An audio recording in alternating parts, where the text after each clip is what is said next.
சுடிதார் அணிந்து வந்த ஸ்வர்க்கமே என் மீது காதல் வந்தது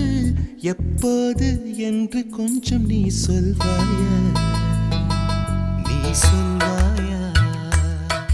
நீ சொல்வாயா